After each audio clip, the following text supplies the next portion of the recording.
Mouse Scouts, Chapter 5, Setting Up Camp. The Scouts trudged along behind Miss Poppy. Violet's wet uniform was cold and uncomfortable, but the sun was shining, and before long, it was almost dry. Suddenly, Miss Poppy came to a stop. "This is it," Miss Poppy declared. "This is our campsite." "This?" Hyacinth cried. "But there's nothing here." "That's nature for you," Petunia said with a snicker. Violet looked around. Hyacinth was right. They were standing in a small clearing. The ground was covered with pine needles, small pine cones, and a few roots. The trees around the clearing were tall, and the sunlight filtered down through their branches. It felt like true wilderness. "Now, let's get to work, Scouts," said Miss Poppy. "If you all read your Mouse Scouts handbook as instructed, you will know how to construct a simple shelter using twigs and leaves. Time is wasting. We have to get our campsite ready and forage for dinner before dark." The Scouts got to work. First, they swept the ground with pine needles. Then they found moss for their beds. It was still damp from the storm, so they set it out in the sun. While the moss was drying, they gathered twigs, leaves, and more pine needles to make their tents. They built frames with the twigs, then created walls and roofs using leaves, moss, and pine cones. By the time their tents were ready, the moss was dry and they could make their beds. Even a Hyacinth had to admit that the moss was surprisingly comfortable, although she still covered hers with her satin sheets.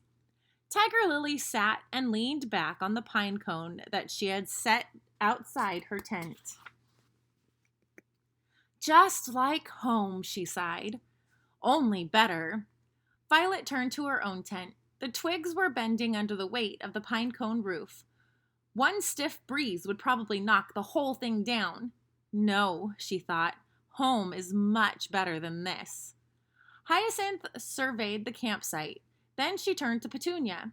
"So about those bathrooms," she asked. Petunia pointed to the woods. "I was afraid of that," Hyacinth said as she sauntered out of the clearing. "Watch out for poison ivy," Petunia called after her. When the Scouts were done with their tents, Miss Poppy gave a sharp tweet of her whistle. "No time to rest on your laurels, Scouts. It's time to find our supper. Nothing tastes better than a meal you have found and prepared in the wild. But you must be careful. Do not put anything in your mouth that you cannot identify. Certain mushrooms are poisonous. Some leaves are highly toxic. A few varieties of nuts are indigestible. These are berries that are inedible. Mistaken identification could lead to dizziness, nausea, vomiting, or worse. Now, let's go find some supper." The Scouts wandered away from the campsite, unsure of where to begin. "I feel ill," said Junebug. "I don't dare eat any of this," Violet said, looking around her. She saw some berries that might be blackberries, but what if they weren't? And besides, there was a huge spider web on the bush, and the spider looked mean. She backed away. "Are pine cones edible?" Petunia asked. "I don't think so," said Hyacinth. "Even if they were," said Junebug, "I'd never eat one.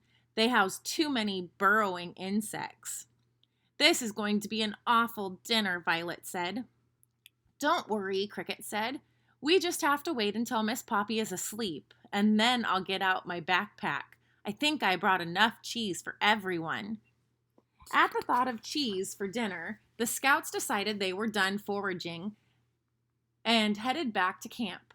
But just as they got to the clearing, they saw the squirrel rummaging through their backpacks.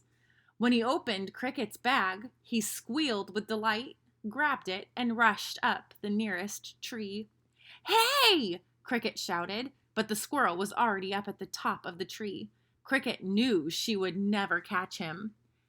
"My cheese!" she cried. "It's all gone!" "No!" shouted the Scouts. "That's it," Tiger Lily moaned. "We're going to starve." Mouse Scout Handbook: Building a Shelter. Camping outdoors is something every Mouse Scout should experience. Imagine falling asleep to the sound of the breeze blowing through the leaves while in a soft moss bed in a shelter built with your own hands. To build your shelter, you will need to gather some long sticks. It takes at least 3 sturdy sticks to build a frame for a teepee, 5 light to medium sticks for a tent, and several heavy sticks if you plan to build a cabin. Once you have your sticks, build a frame of your choice, referring to the diagram on this page. Often, the quality of sticks you find will determine the style of shelter that you can build. When you have built your frame, gather pine broth or leaves to create the walls. Grasses and vines work well for lashing the walls to the frame. You may even weave the leaves and boughs through the frame as if you are making a basket. Pine cones can be used for roofing and siding. You can use them whole or broken apart like shingles. Moss makes a soft and sweet smelling bed. To be sure that it is dry, lay it out in the sun while you are building your shelter.